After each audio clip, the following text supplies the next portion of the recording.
Good afternoon, or should I say evening, morning. Morning? At any rate, I'm the Game Master. Pleased to make your acquaintance. Before we begin, there is something I must tell you. You see, my job is to draw you into this world with my voice and cards, which is why I believe it best for you to play with the sound on. In fact, I insist on it. However, as you can see, my voice is subtitled, so you can always read along as well.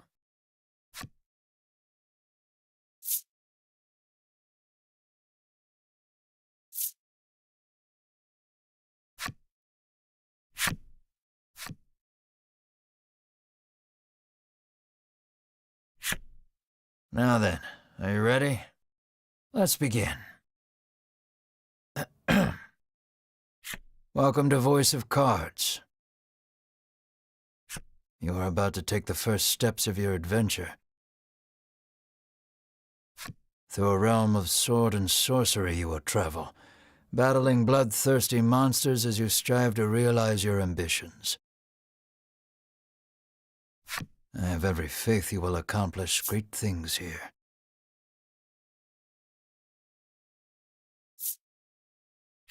I am merely a witness to your exploits. Now then, your departure draws nigh. May your journey be a safe one.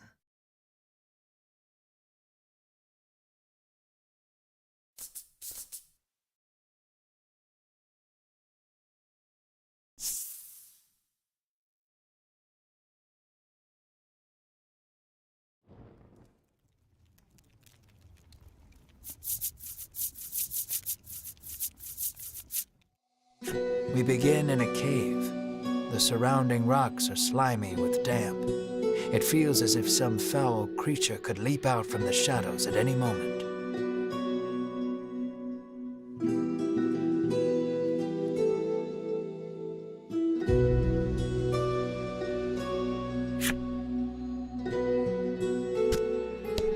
Yet in this horrible place gathers a fellowship of 3 adventurers. One is a young woman. You can tell just by looking at her, she enjoyed a good upbringing. Another is a stoic warrior. He stands at the ready, scanning his surroundings for any sign of threat. Last but not least is the old man. He has a sagely air and gazes into the darkness stretching out before him. These adventurers seek a certain treasure hidden in this cave.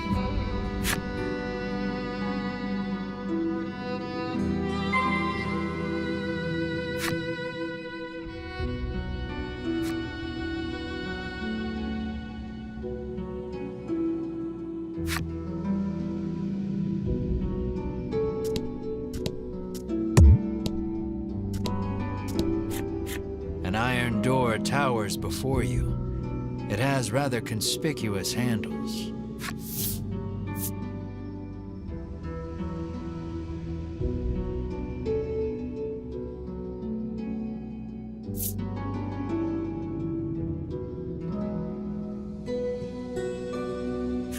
The stoic man takes hold of the handles and pulls as hard as he can.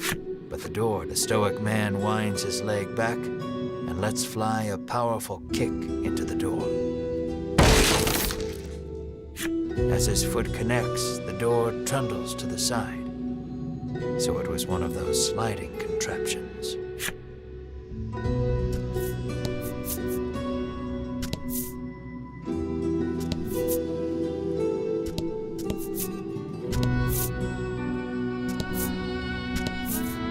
Something leaps out at the fellowship from the darkness.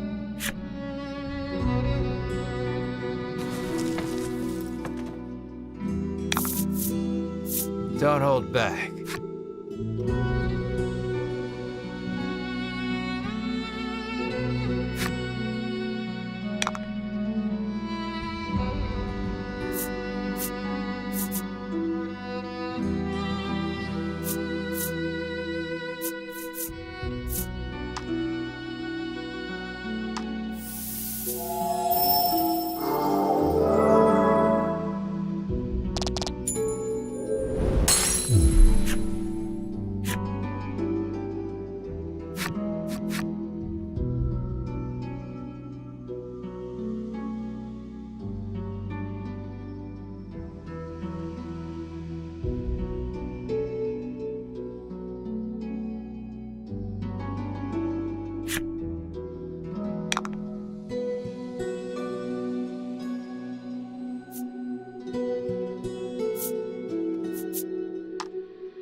These adventurers have seen their fair share of battle and defeat their attackers with ease.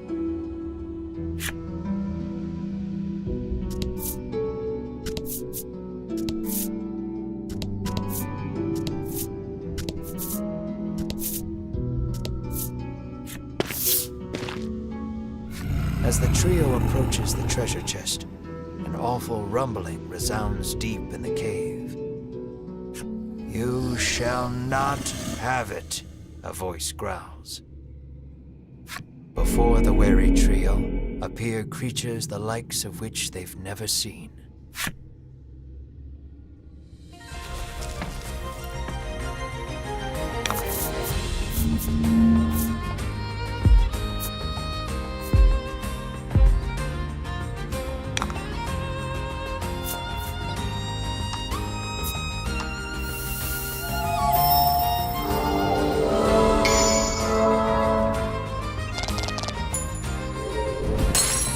Nice work.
There is treasure inside, no doubt about it, but it's locked tight.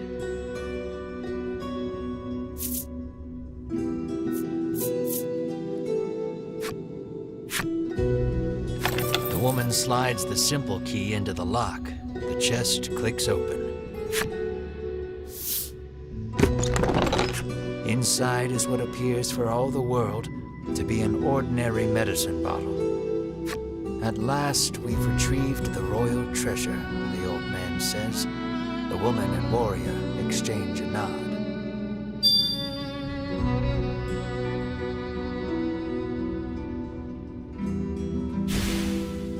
Their quest complete, the triumphant trio put the cave behind them.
This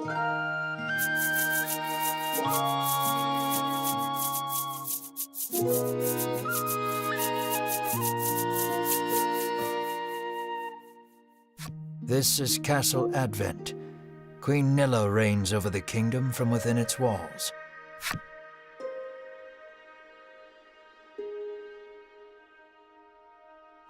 In the crowded audience chamber jostle all manner of knights, adventurers, and bounty hunters. The white-robed adventurers stand close to the throne. A palace guard calls over the tumult, "Be silent. Her Royal Majesty graces us with her presence."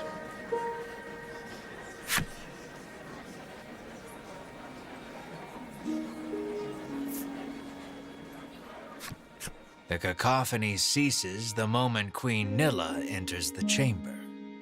Seated upon the throne, the queen faces the crowd. Her lips part. "Thank you all for heeding my call to slay the dragon. Whatever it takes to defeat this reawakened evil, I ask that you do it.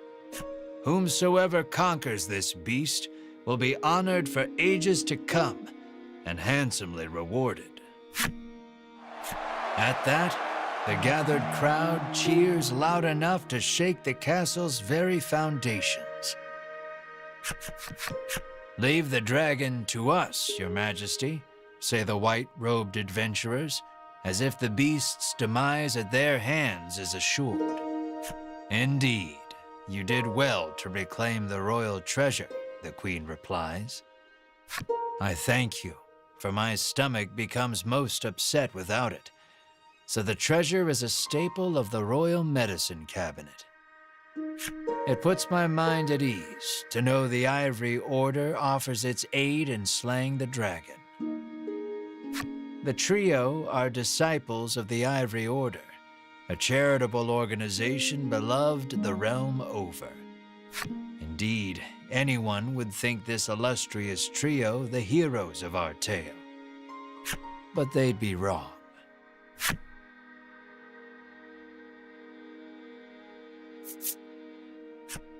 So we just gotta slay the dragon and we'll be drowning in gold. The man trails off, drooling over unknowable fantasies. Beside him, a strange creature lets out a chirping coo. Pay attention, because this is important.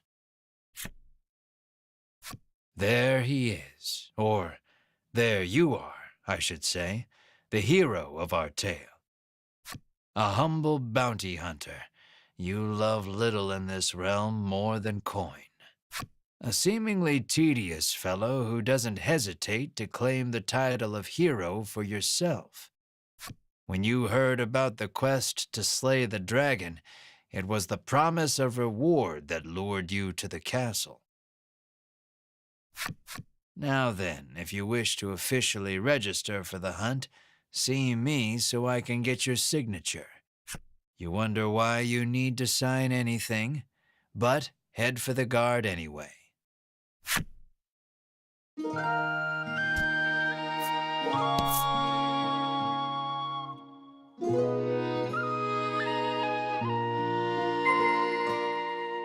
Shall we?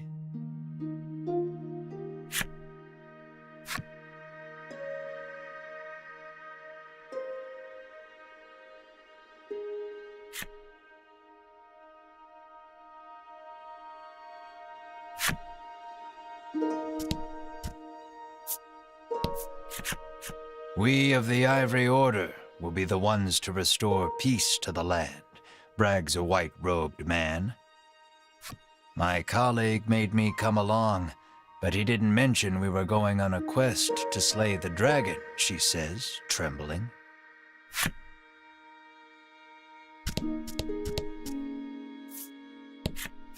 The man takes one look at your companion and shrieks, "Monster!"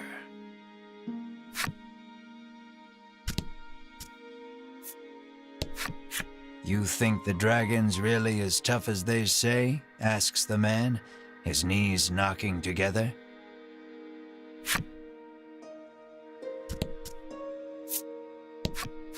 If the heroes of the Ivory Order are hunting the dragon, he's as good as dead, says the man, relief spreading across his face.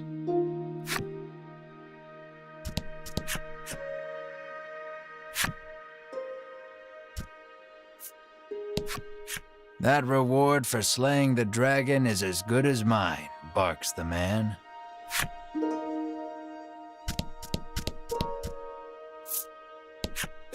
Keep your ears perked. You never know what you might hear that'll lead you in the right direction, the man says. You think.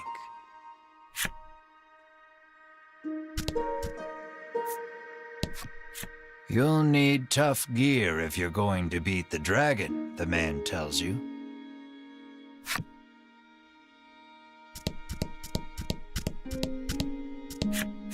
Have you registered yet? Says the guard. Scared of the dragon? Scoffs the guard. You haven't yet registered for the quest to slay the dragon. Go see the guard near the queen. The Ivory Order trio stands before you. They seem not the most approachable of parties, but...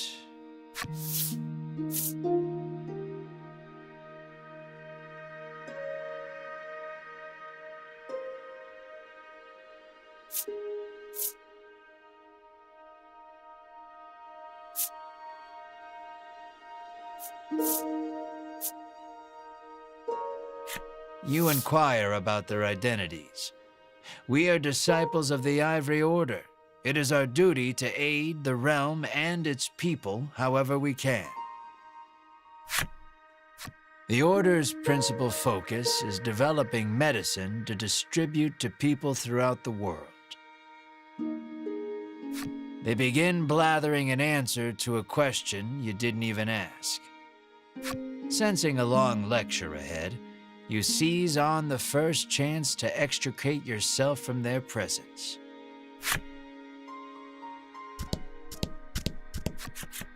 Sign here, says the guard, handing you a pen and paper.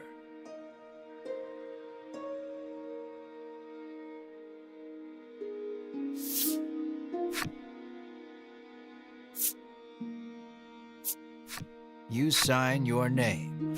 After you've signed, the guard motions to the strange creature beside you. The monster, too. You sign your companion's name as well. Mar. Mar, your friend and sometimes traveling companion.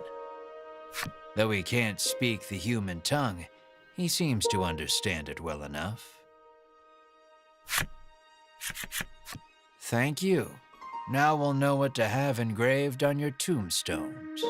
Can't ask the dead what name to mark their grave with, after all, the guard chortles. You want the reward as badly as you don't want to die. You figure you better make some strong friends.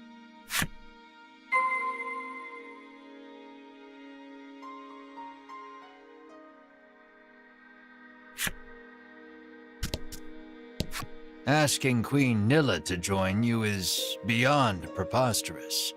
Better not even try.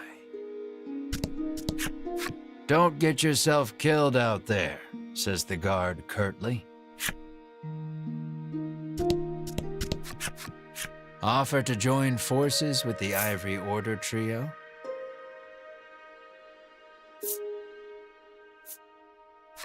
We select few are sufficient, and we certainly don't require the aid of a no-name wastrel. With that, the trio takes their leave of the castle. You've yet to find any help for your quest. Things don't look that reassuring as they are, but the decision is up to you. In the end, you set out, just the two of you, to hunt the dragon.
How may I help you?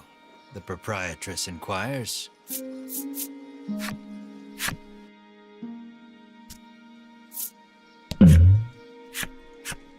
A weapons merchant accosts you in the street, despite your best efforts to mind your own business. He speaks to you in a voice barely above a whisper. You want them. He conspicuously checks his surroundings before revealing this weapon of apparent renown to you. To hear him tell it, this is a legendary weapon, and one of its kind at that. It can be yours for 20,000 gold pieces, he says.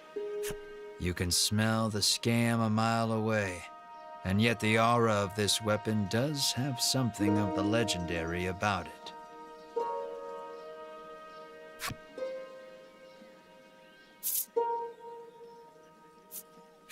You ask who in their right mind? Well, you know where to find me, if you change your mind, he says, tucking the weapon away. The old man kindly warned you of the dangerous monsters outside of town. The door is shut tight. You spy a keyhole on it, suggesting the existence of a corresponding key.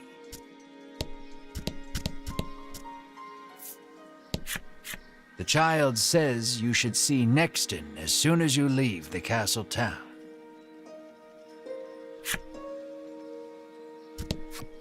You peek inside the carriage shop only to hear the owner call out that they're closed. Guess you won't be making use of them after all.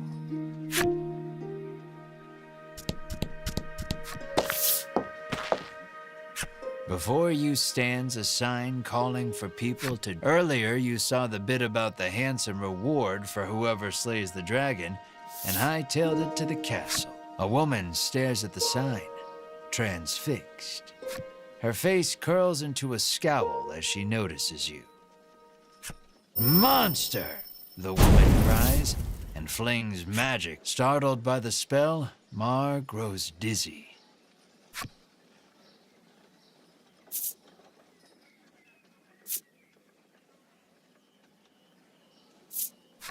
You gather the dizzy Mar in your arms and glare at the woman. This ain't a monster, you growl, as the woman snarls over you. I hate monsters. The two of you bicker for quite a while.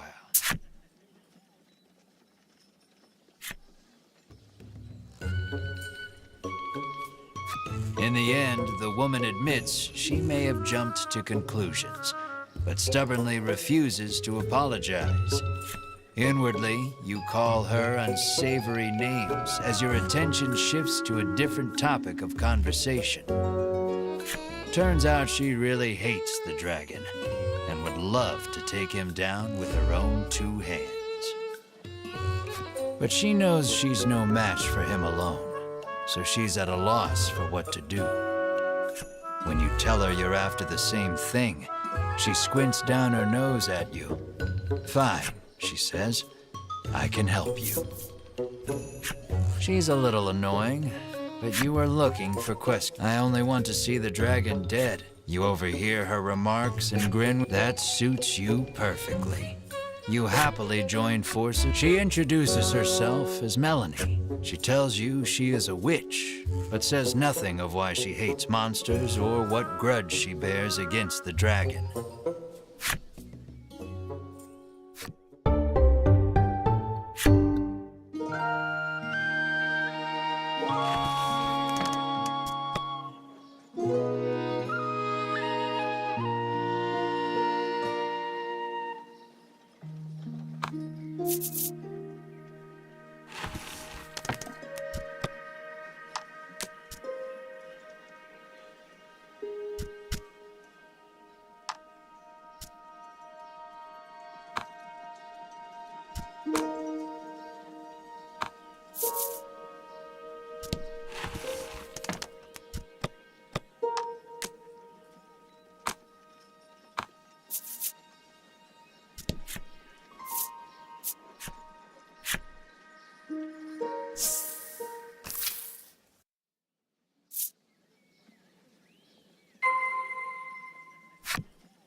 How may I help you?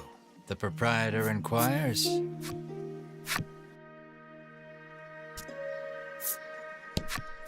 The woman tells you she's so terrified of what might happen if the dragon attacks the town. She hasn't been able to eat.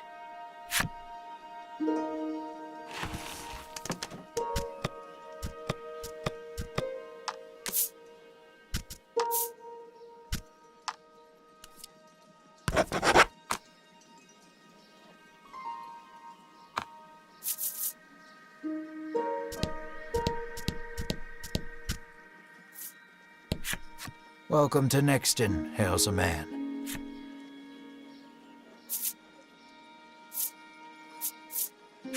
The man doesn't respond to any question except to parrot back his original greeting.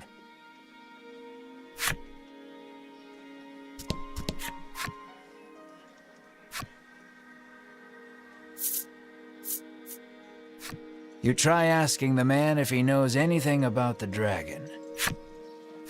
The man's eyes widen. He leans close, cupping his hand to his mouth. Welcome to Nexton, he whispers in your ear.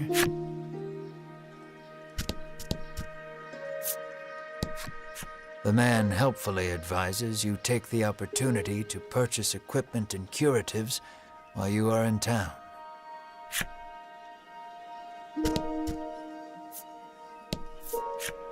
A woman sits hunched over by the side of the road. She's sprained her ankle and needs you to take her to the nearby apothecary.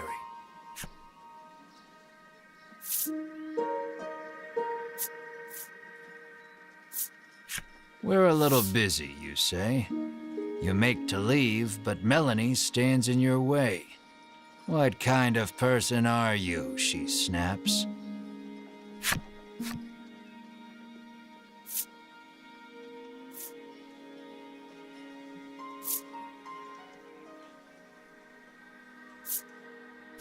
Ain't like it's my fault she's hurt, you whine like a child.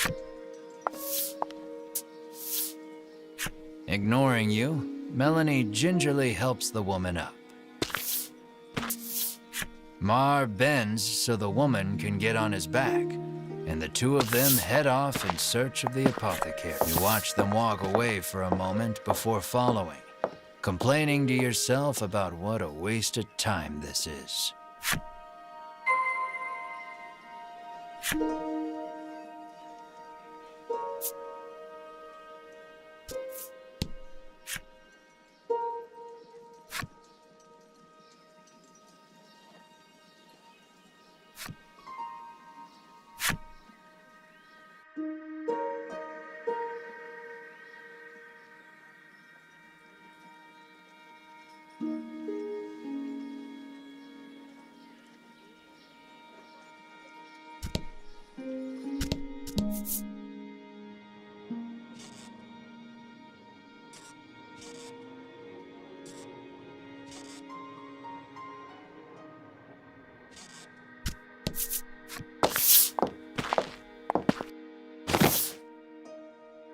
You arrive at the apothecary.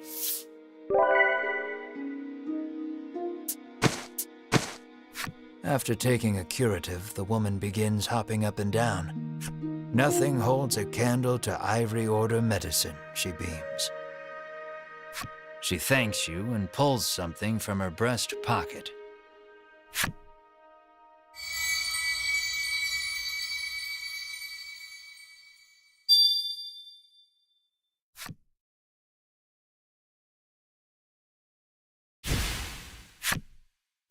You've helped someone, albeit not quite out of the goodness of your own heart. It might be a good idea to do that again, should you come across anyone else in need of assistance.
The girl says if you follow this road northwest for a bit, you'll come to Thriston.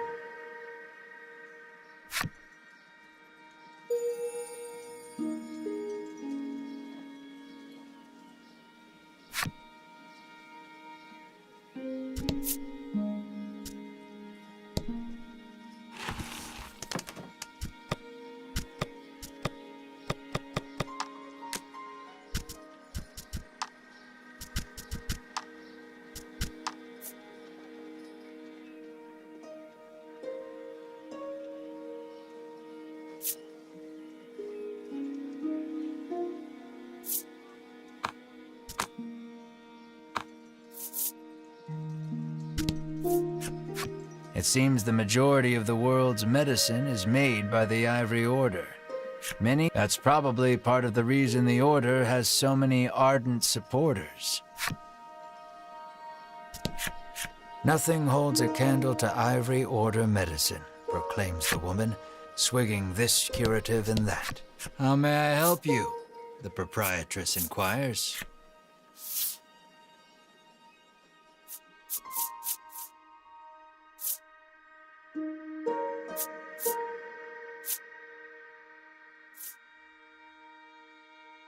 Will that be all? The proprietress asks.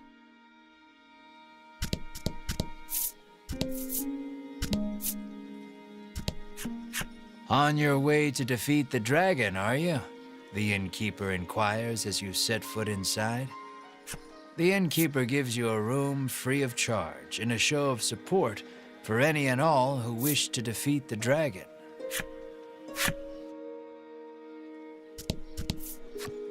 Apparently, a monster researcher lives in Thriston and might know something about the dragon.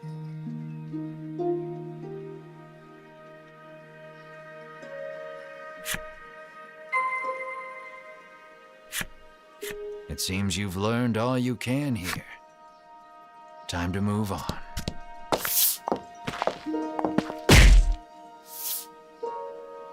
As your eyes roam everywhere but the path you walk, you barrel right into someone.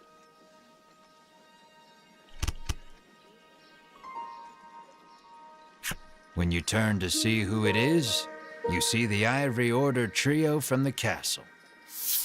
Winifred, are you all right? The sagely old man asks the woman, voice full of concern. I'm fine, the woman called Winifred replies. Thank you, Hedwyn. Berwin, the old man calls, turning to their stoic companion. He jerks forward, as if to defend Hedwyn and Winifred. The trio advances on you.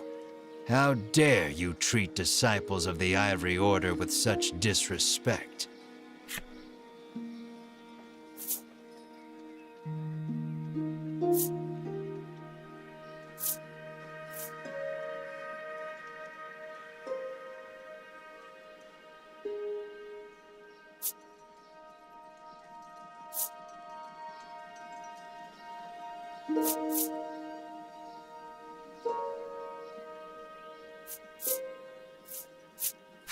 You fall to your hands and knees, pressing your forehead to the dirt in supplication. I offer my life as restitution, you sob. Winifred stares at you, bewildered you would go to such ridiculous lengths to apologize. Muttering a half-hearted apology, you try to keep walking. But that's when you notice something in your hand. Looks like you accidentally grabbed Winifred's coin purse when you ran into her. Thief, bellows Berwin, drawing his weapon. Guess you've got to fight your way past.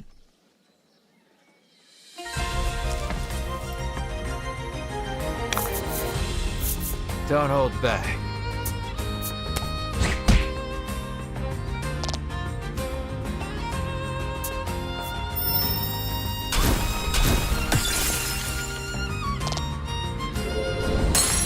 Don't worry, the coffin card is down, but they're still alive.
The Ivory Order laid you out flat.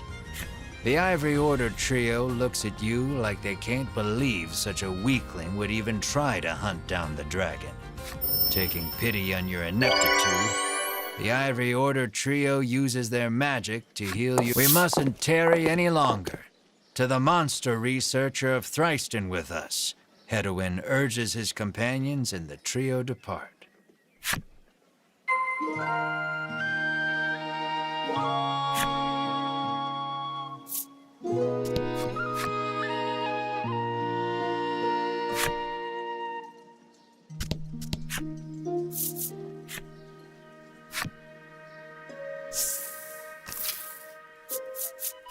Aimless wandering can be fun, but if you want purpose and direction, I'd suggest sticking to the path.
You discover a fine fishing spot. Some boughs perfect for fishing rods. You decide to fish a while with your companions. As you wait for a bite, all your companions' rods bend at once. They simultaneously struggle to pull their catches from the water. You decide to put your unresponsive rod down and help someone else with theirs.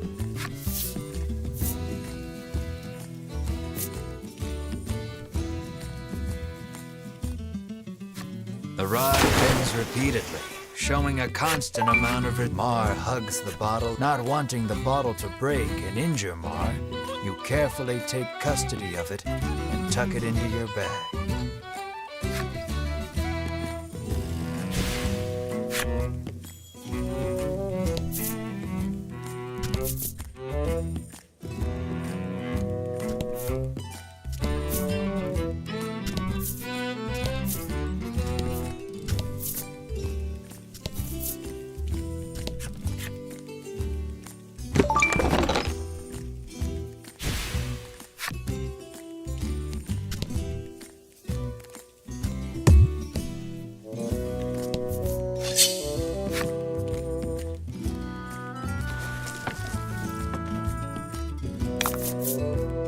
Don't hold back.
Thunder roars overhead. Watch out for lightning.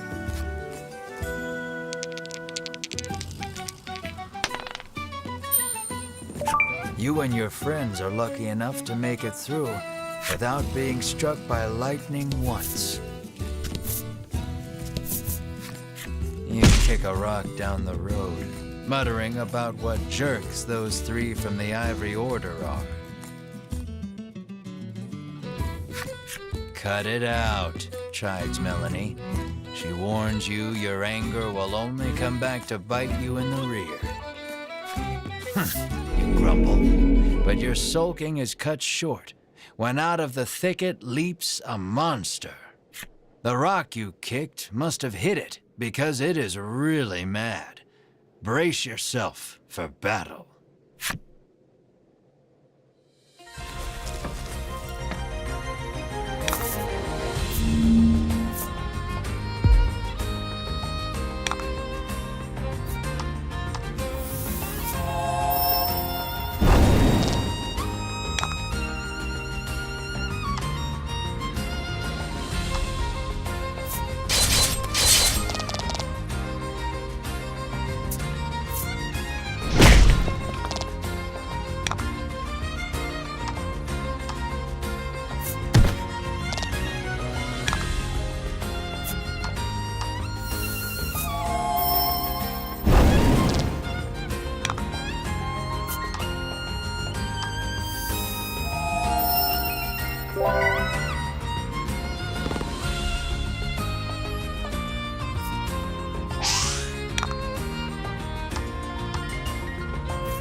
You did great.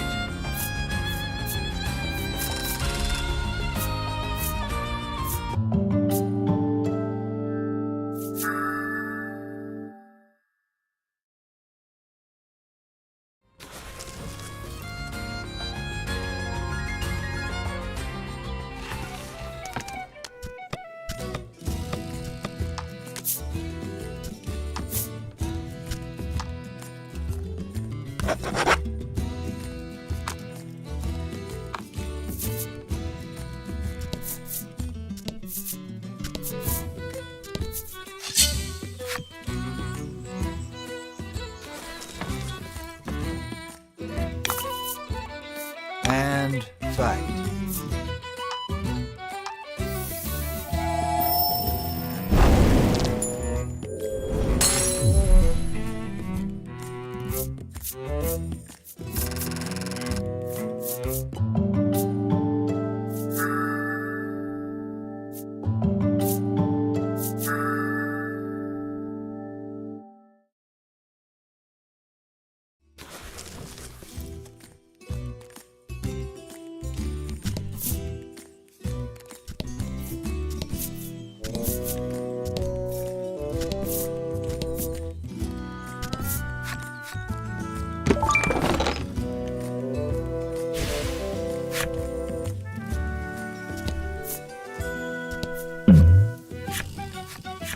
Gradually become aware of a voice calling out to your party. Looking around, you spy an old man, a traveler like you, perhaps, stuck in a hole and flailing wildly. You yank the old man free. "Oh, while you're here, would you mind taking me to Nexton?" he asks. It seems an old friend of his lives in Nexton, and he'd like very much to see this chump. He says he'll make it worth your while. Will you show him the way to Nexton?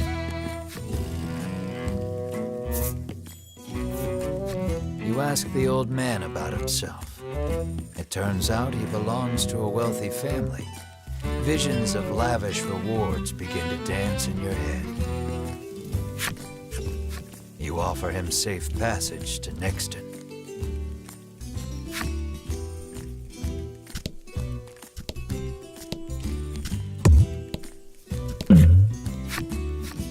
You journey onward, only to see a suspicious-looking elder appear before you. He proclaims himself a man of medicine who has discovered a revolutionary new curative.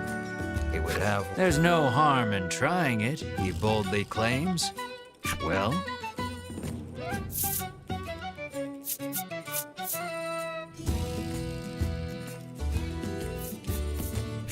You take the stranger at his word. Everything in view is suffused with a soft light, and it is magnificent. The reverie slowly fades.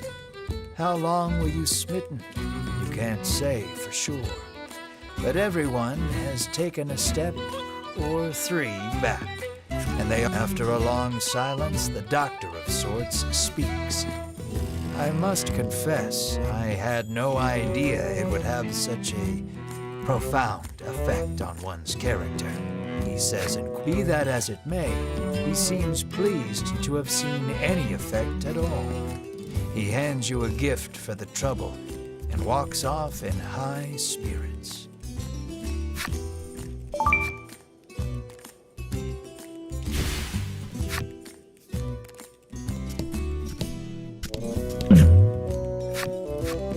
The wealthy old man looks considerably relieved as the party sets foot inside Nexton.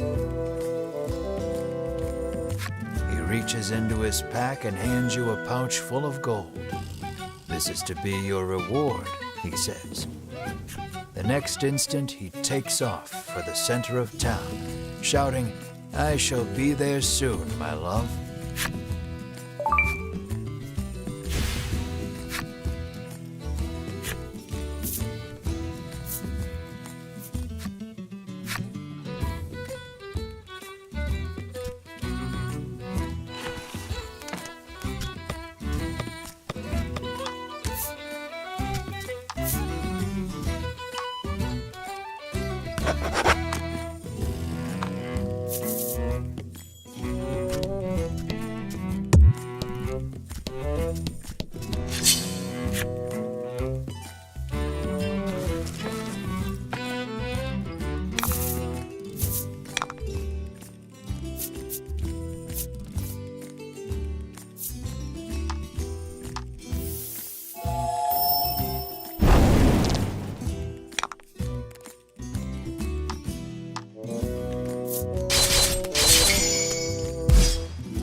That was lucky.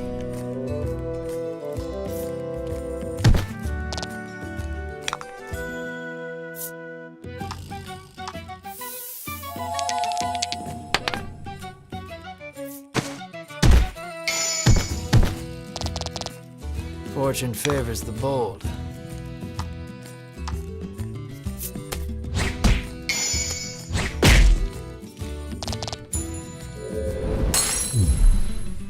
Good work.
Don't hold back.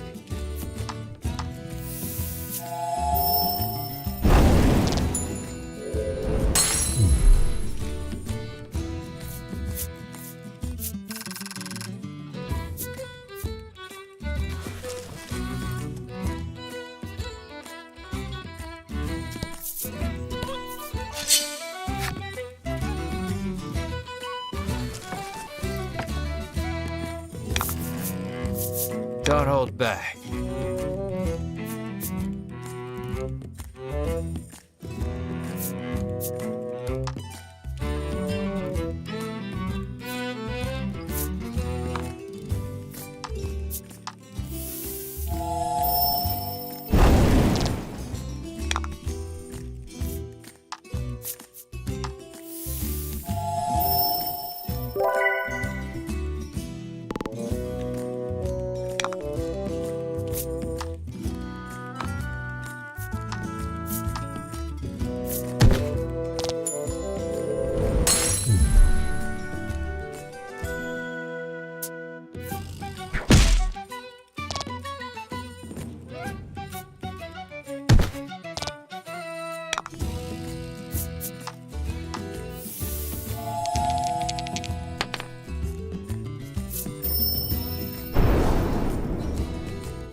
That was lucky.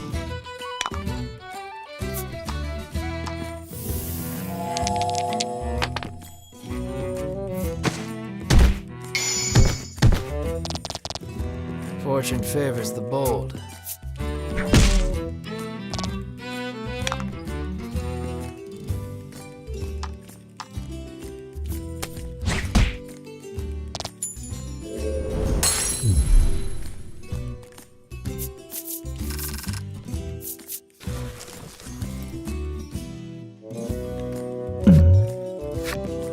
You pick up a scrap of paper dropped by some manner of monster.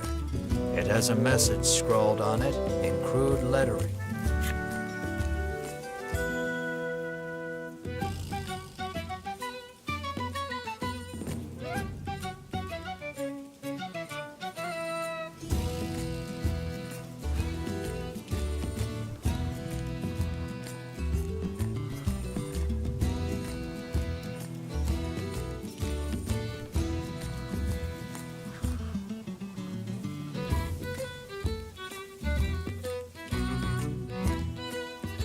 Clearly, whoever dropped this message did not want to forget where the stolen treasure is hidden.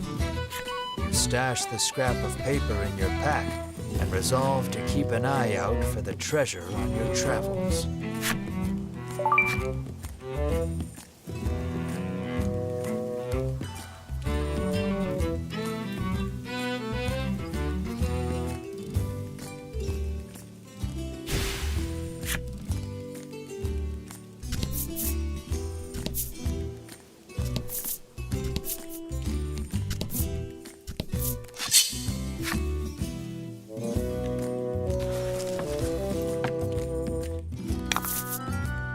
About the enemy.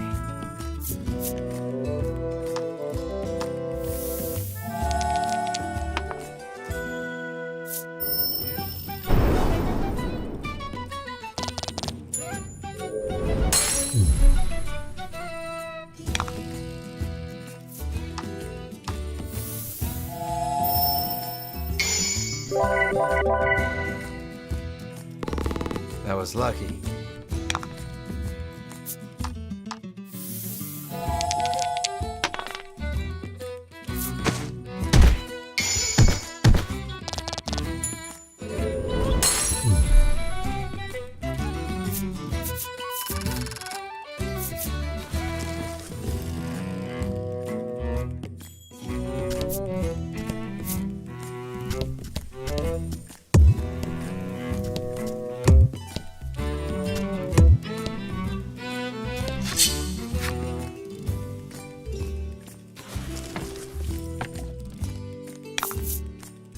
About the enemy.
A thick fog impedes your vision. You surmise this is in no small part why they call it the Bewildering Wood.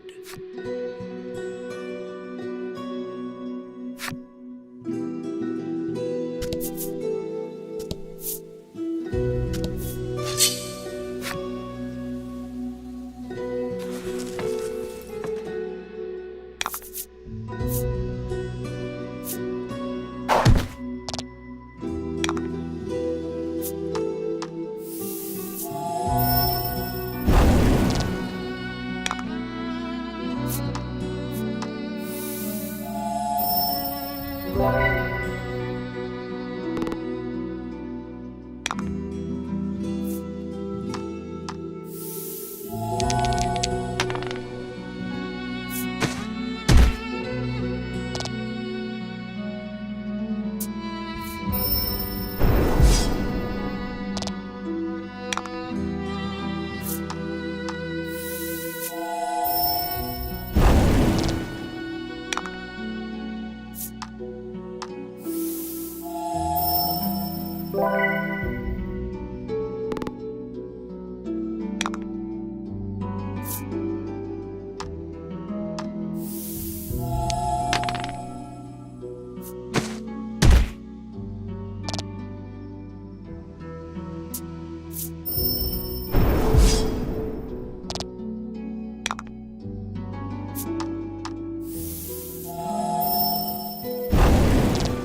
many a brave soul has set foot in this wood, only to be swallowed up and never seen nor heard from again, the traveler intones gravely.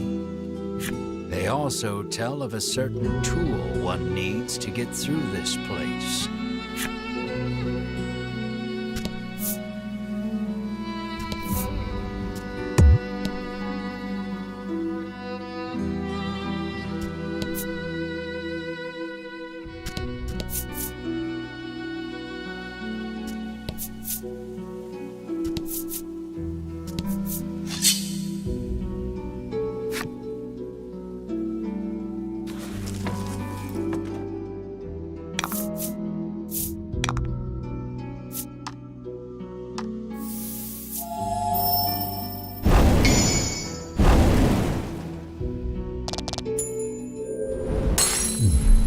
Excellent.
Congrats.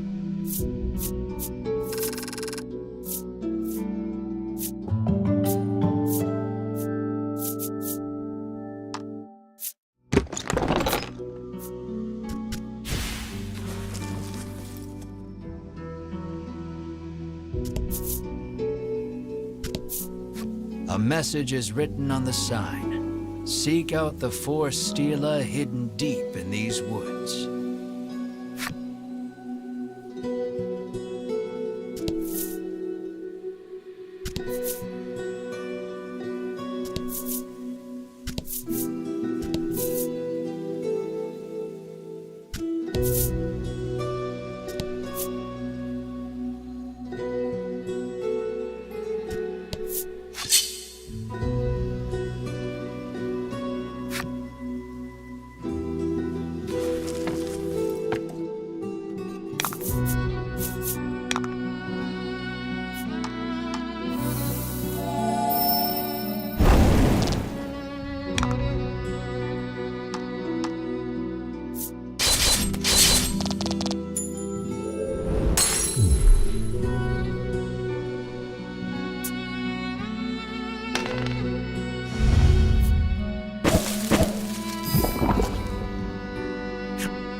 Found the Northern Stela. It doesn't look particularly special. You resolve to touch it anyhow.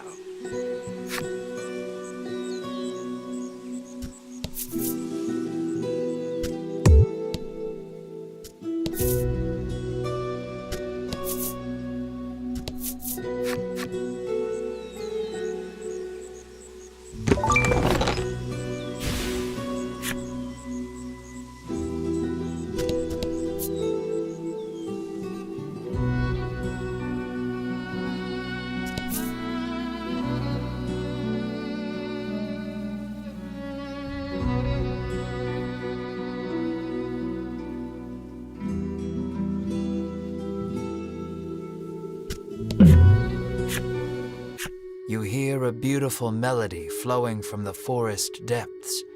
It sounds like singing, or perhaps birdsong.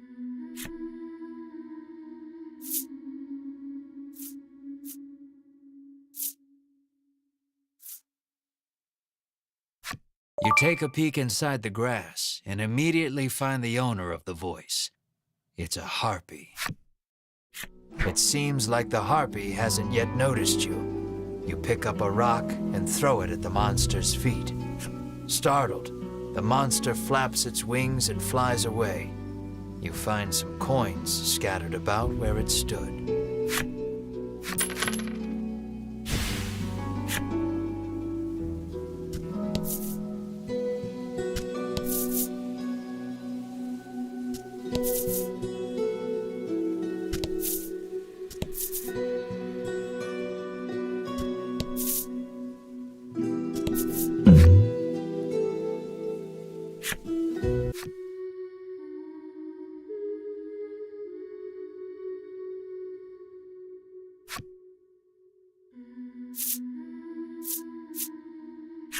As if drawn in by the voice, "Why won't the right words come to me?" she laments, her fingers stopping on the strings. Hearing her sigh, you offer to help her with her song.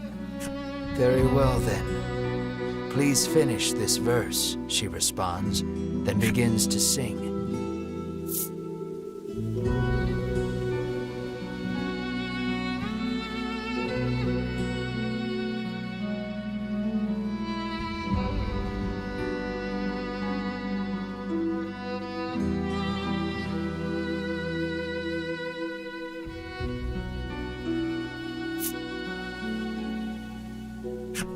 Add a fiery shout to overcome the taking your words as ridicule. The woman's eyes suddenly grow dark. "How dare you insult my song?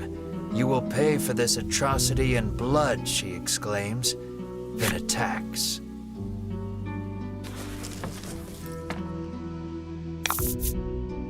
And fight.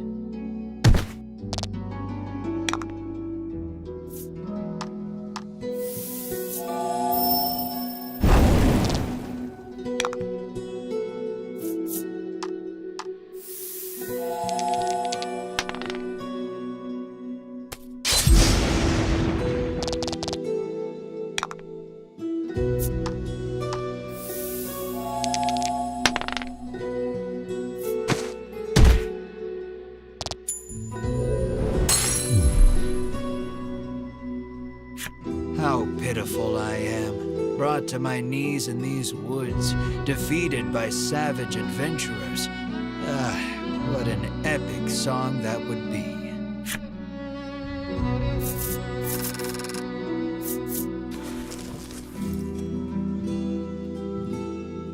Seemingly satisfied, the woman succumbs to slumber. You decide to part ways from this woman, hopefully never to meet again.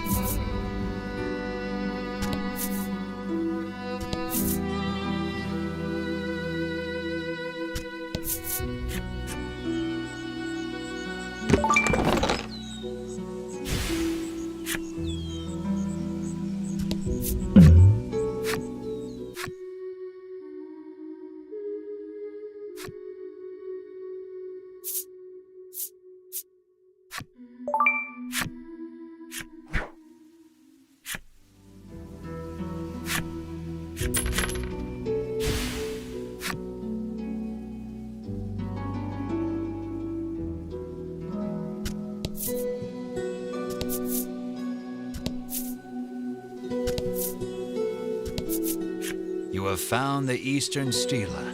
You see the words "Melody of Fortune" chiseled into the corner.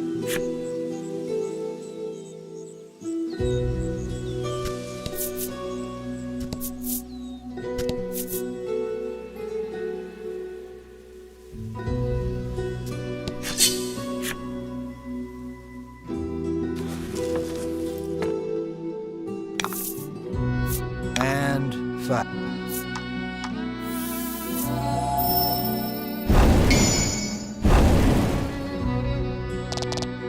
Fortune favors the bold.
was lucky.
The next Stela is, you hear someone murmuring? It sounds like a man, but you can't really be sure in these woods.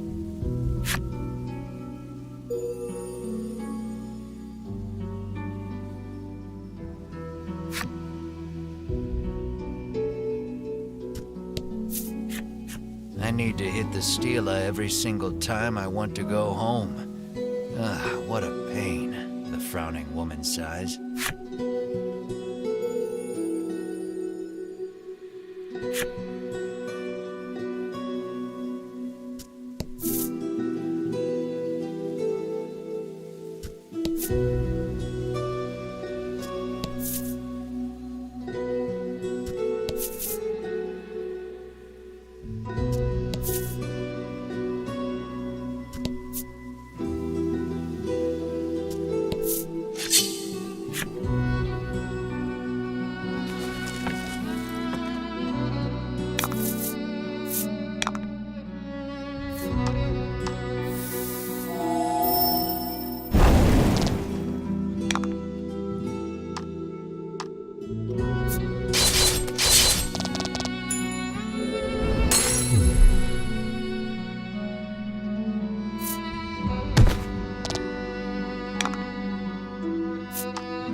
Congrats.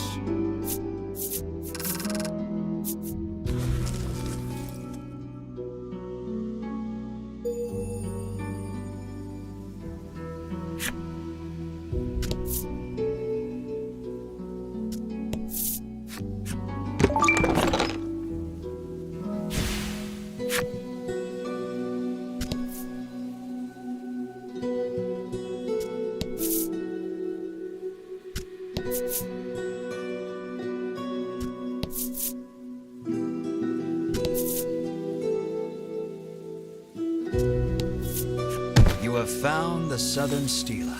You smack it and hear a sound off to the west. You'd best head that way next.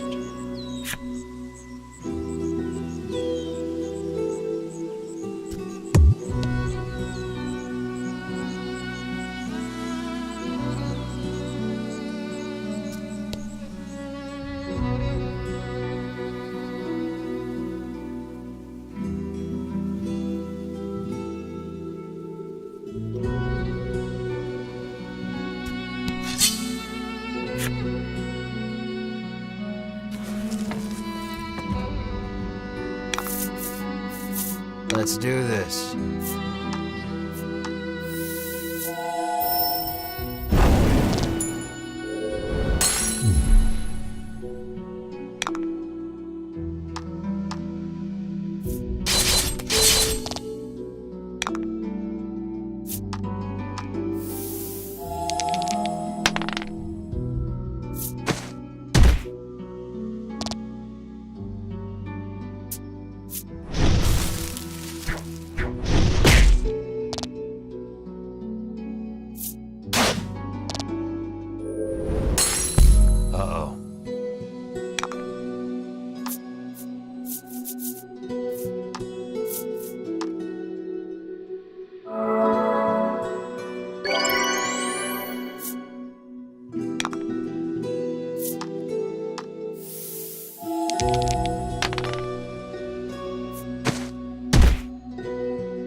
The man sighs, realizing he may never be able to escape with his current tool set.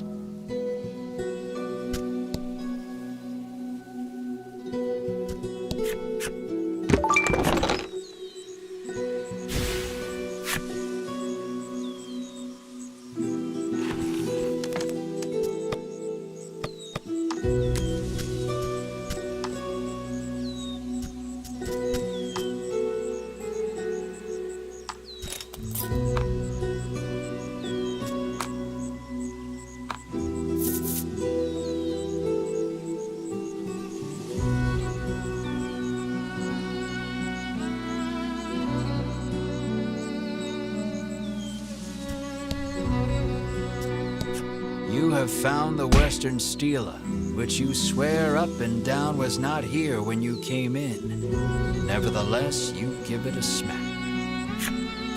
You have found all four of the Stela in the Bewildering Wood.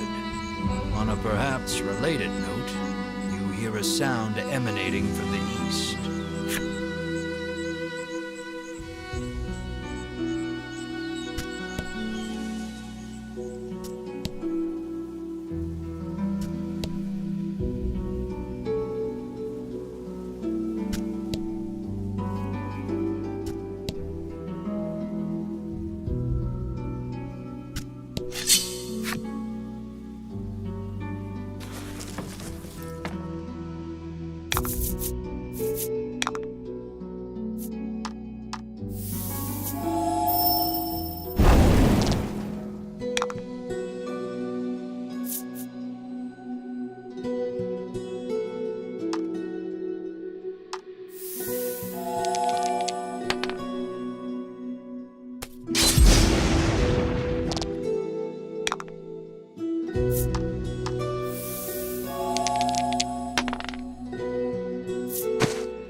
You've already investigated this stela.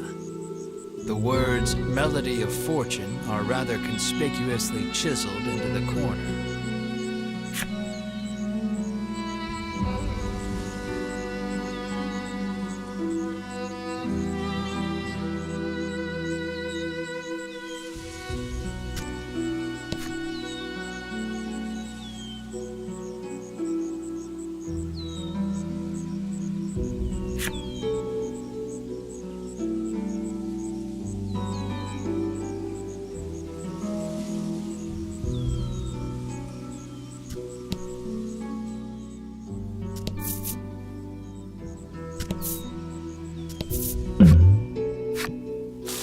Trees bearing very solid-looking nuts whip to and fro in the force of the gale.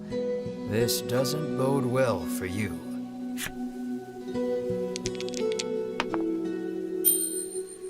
A bunch of nuts fly off from the trees, but you and your friends hightailed it out of there. You examine the stela. The message carved into the stela reads, "How can one play in tune with the forest without an instrument?"